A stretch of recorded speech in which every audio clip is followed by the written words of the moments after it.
kasih-Mu tiada berkesudahan.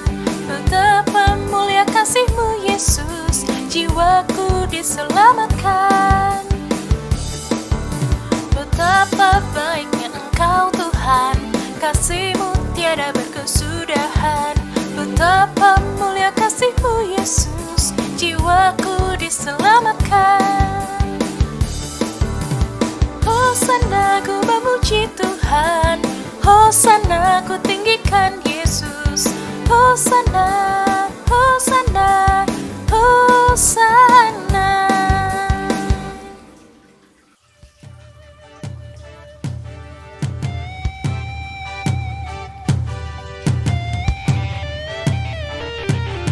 Betapa baiknya Engkau Tuhan, kasih-Mu tiada berkesudahan. Betapa mulia kasih-Mu Yesus, jiwaku diselamatkan. Hosana ku memuji Tuhan, Hosana ku tinggikan Yesus. Hosana, Hosana, Hosana. Hosana ku memuji Tuhan, Hosana ku tinggikan Yesus. Hosana, Hosana, Hosana.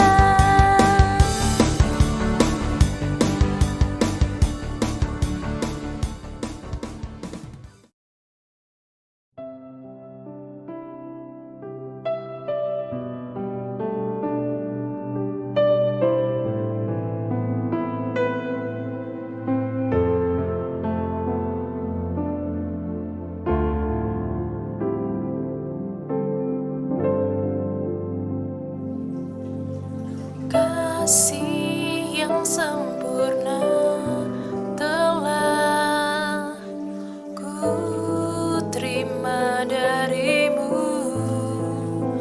bukan karena kebaikanku, hanya oleh kasih karunia-Mu.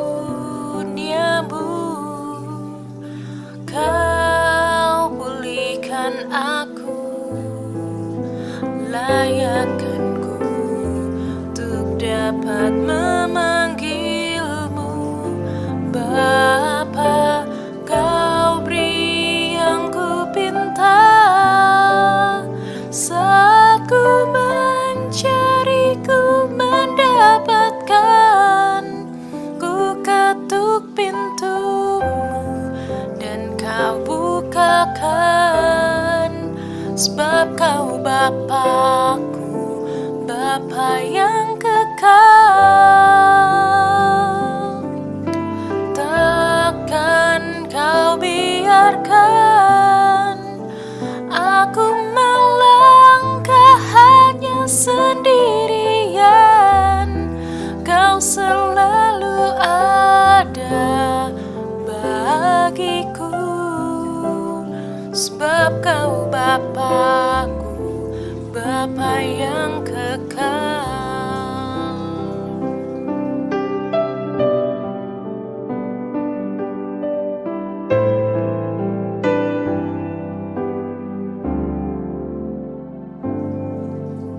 Kasih yang sempurna telah ku terima dari-Mu,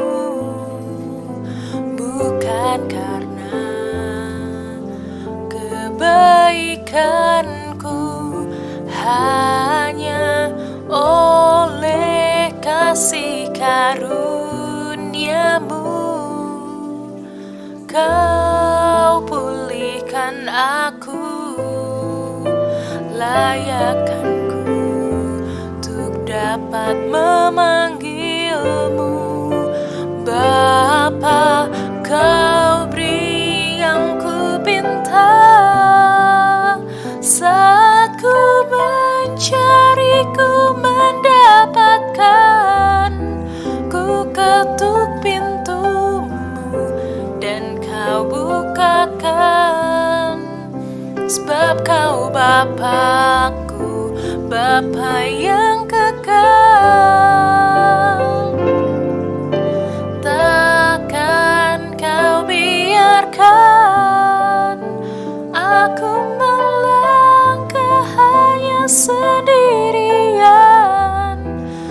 Kau selalu ada bagiku, sebab Kau Bapa-Ku, Bapa yang kekal.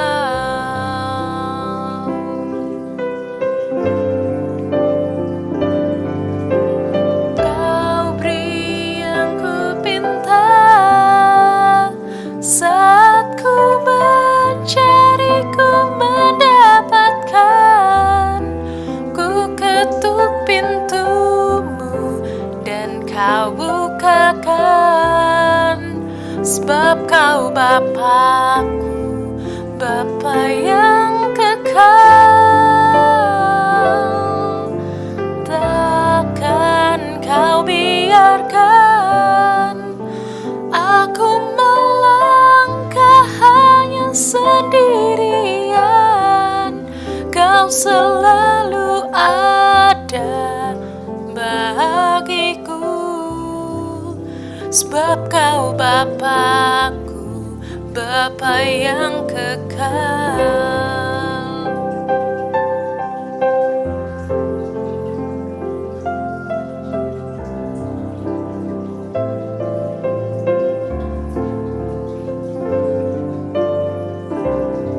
Kau selalu ada bagiku, sebab Kau Bapa-Ku, Bapa yang kekal.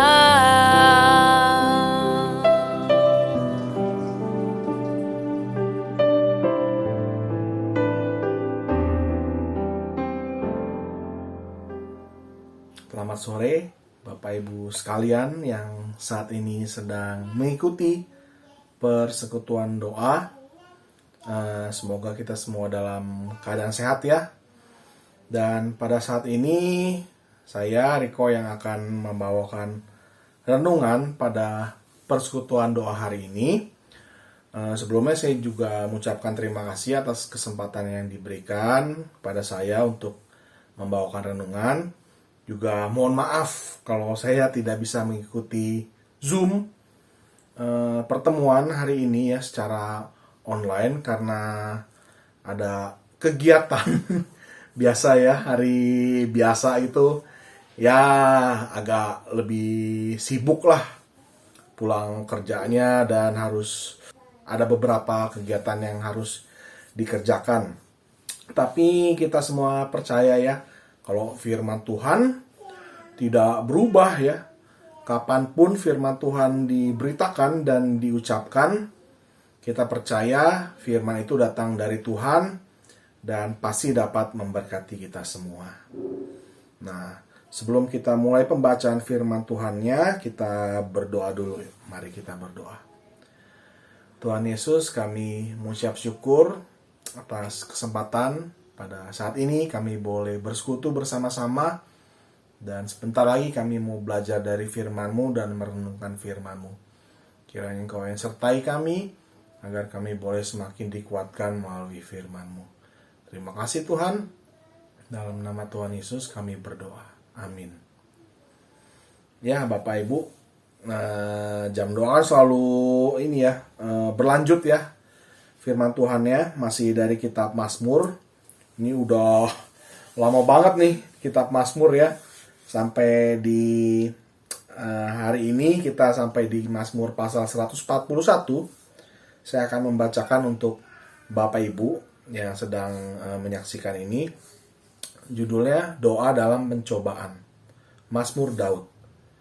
Ya Tuhan, aku berseru kepadamu, datanglah segera kepadaku. Berilah telinga kepada suaraku, waktu aku berseru kepadamu. Biarlah doaku adalah bagimu, seperti persembahan ukupan, dan tanganku yang terangkat seperti persembahan korban pada waktu petang. Awasilah mulutku ya Tuhan, berjagalah pada pintu bibirku. Jangan condongkan hatiku kepada yang jahat, untuk melakukan perbuatan-perbuatan yang fasik, bersama-sama dengan orang-orang yang melakukan kejahatan, dan jangan aku mengecap sedap-sedapan mereka. Biarlah orang benar memalu dan menghukum aku, itulah kasih. tetapi janganlah minyak orang fasik menghiasi kepalaku. Sungguh, aku terus berdoa menentang kejahatan-kejahatan mereka. Apabila mereka diserahkan kepada hakim-hakimnya, maka mereka akan mendengar bahwa perkataan-perkataanku menyenangkan.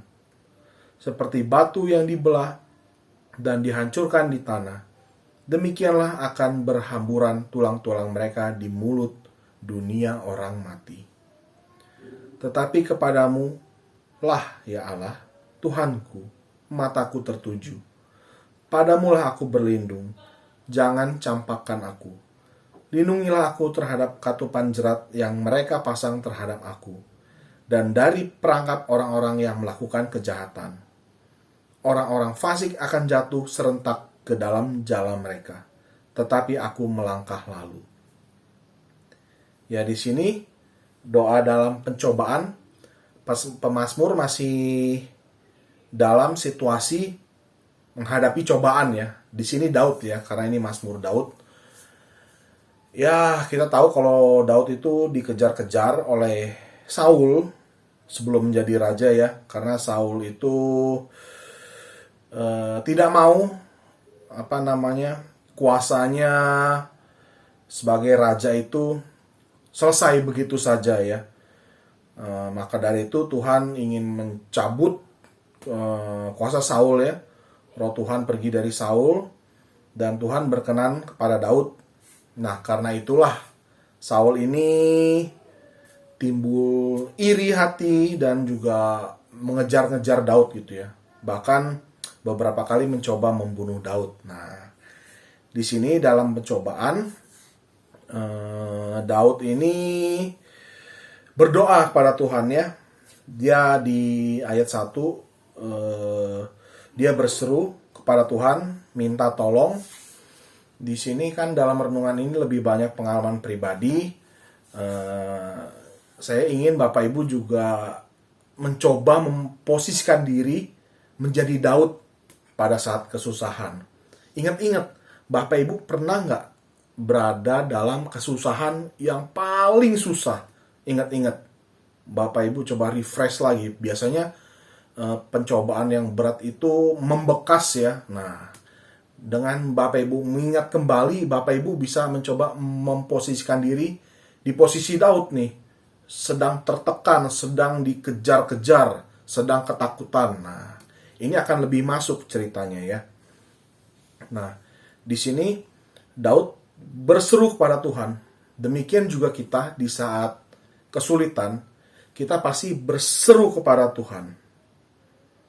Minta tolong sama Tuhan, supaya Tuhan dengar doa kita, dengar tangisan kita. Di saat itu kita mungkin sedang menangis, sedang terpuruk, sedang depresi.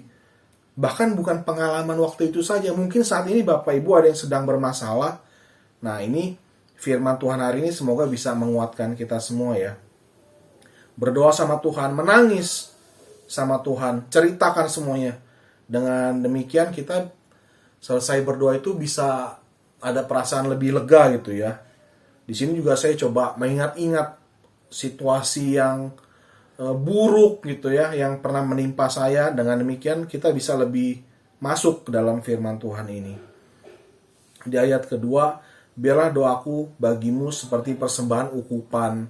Kita memuji-muji Tuhan pada saat berdoa ya. Kita menyanyi, memuji Tuhan, menaikkan ucapan syukur, kita meluapkan isi hati kita ya.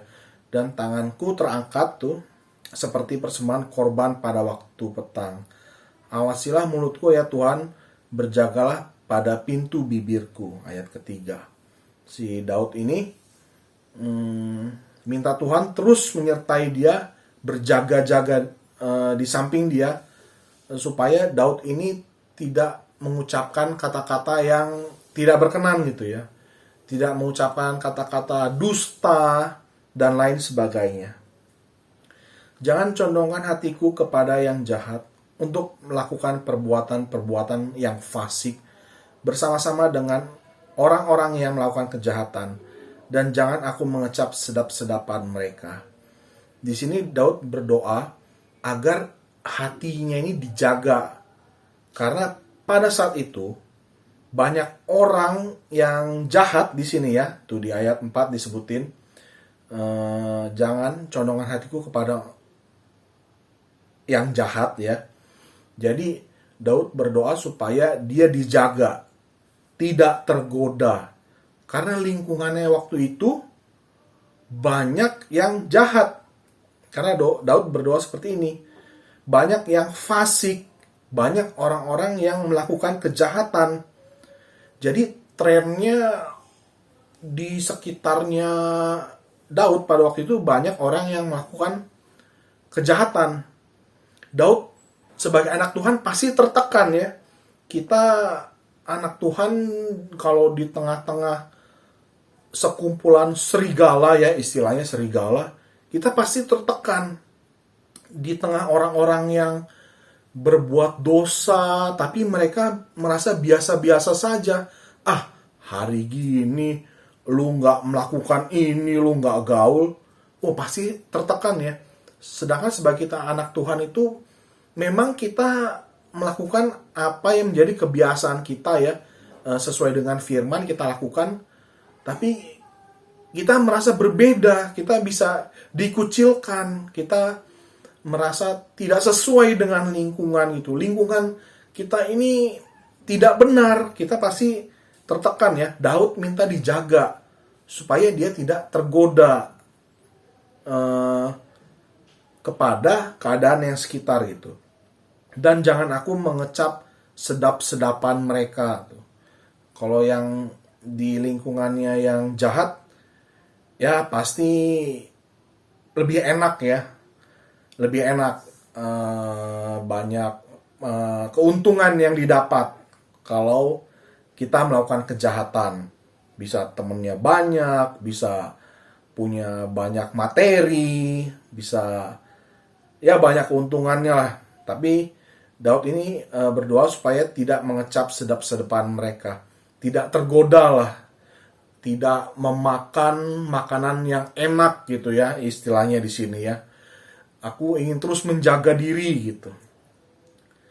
Biarlah orang benar memalu dan menghukum aku, itulah kasih. Tetapi janganlah minyak orang fasik menghiasi kepalaku.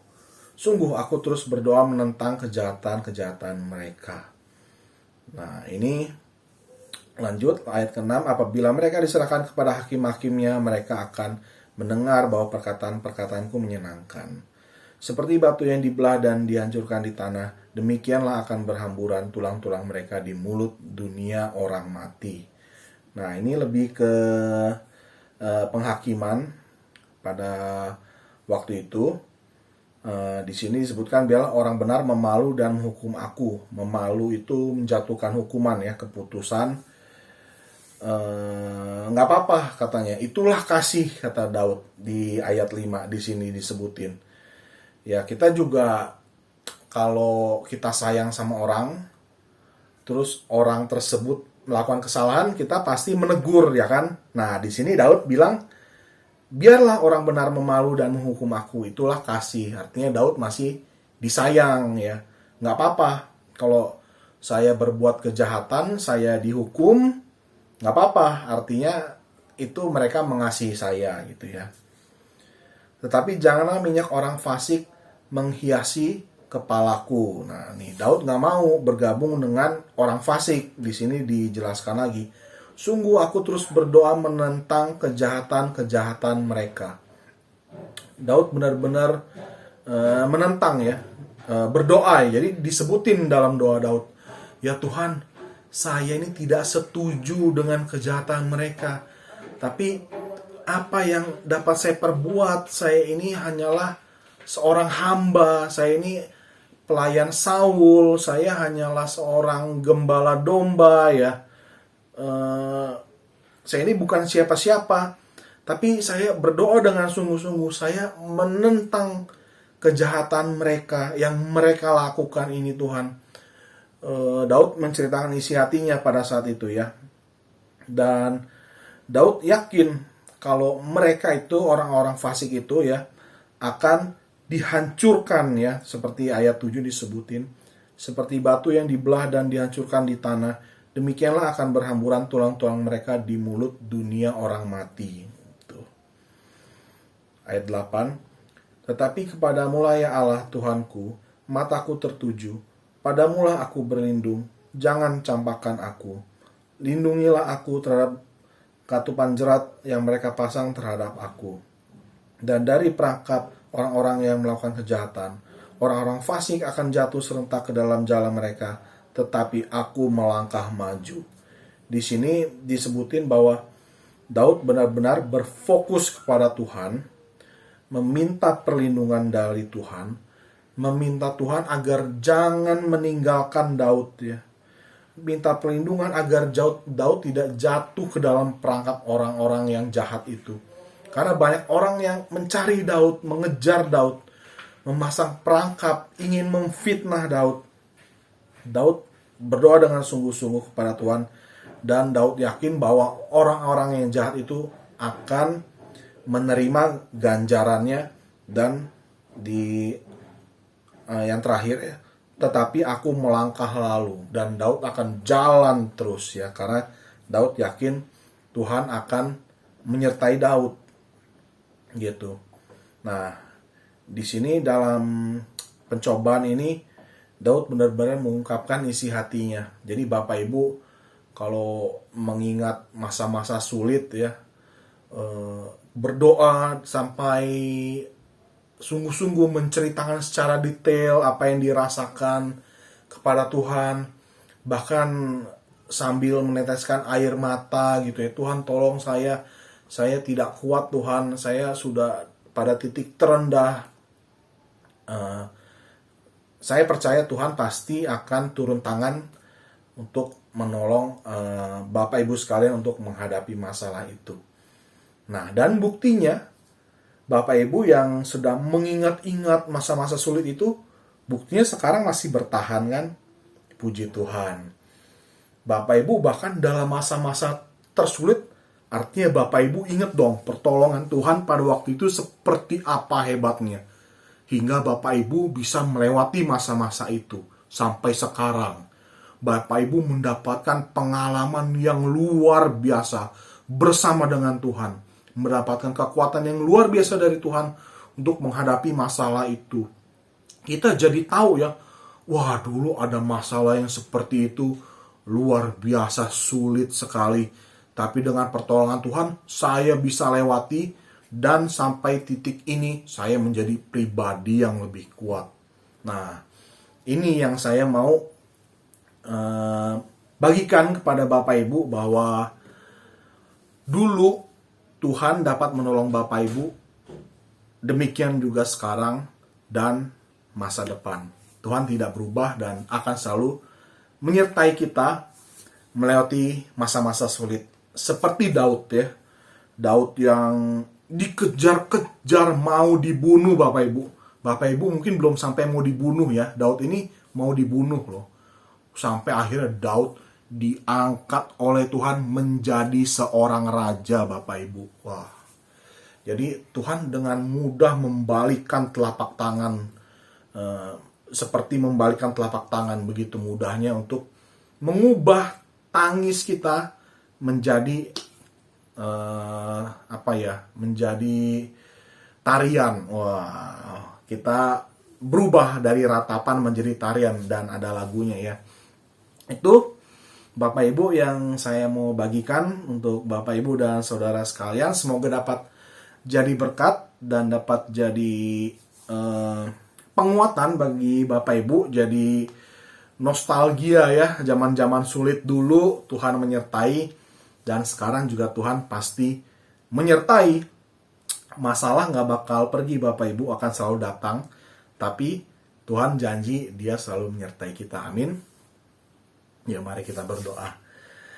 Tuhan Yesus, kami bersyukur atas firman-Mu hari ini. Kami boleh belajar dari Daud, Tuhan, yang selalu berdoa kepadamu, minta pertolongan kepadamu di saat susah, di saat tertekan. Dan Daud memiliki iman kepadamu bahwa Daud dapat melewati semuanya itu. Dan melalui firman-Mu kami juga tahu bahwa Daud memang dapat melewati itu dan Engkau mengangkat Daud menjadi seorang raja yang luar biasa. Bahkan Engkau sendiri Tuhan Yesus adalah garis keturunan dari Daud. Begitu luar biasa Engkau memakai Daud Tuhan. Di saat-saat tersulit Engkau menolong dia. Kami percaya Engkau yang menolong Daud juga akan menolong kami dalam menghadapi masa-masa kesulitan kami pada saat ini. Terima kasih Tuhan, kami mohon serahkan doa kami ini ke dalam tangan-Mu. Dalam nama Tuhan Yesus kami berdoa, amin. Ya, terima kasih Bapak Ibu. Kita lanjutkan kembali persekutuan doa kita. Tuhan Yesus memberkati.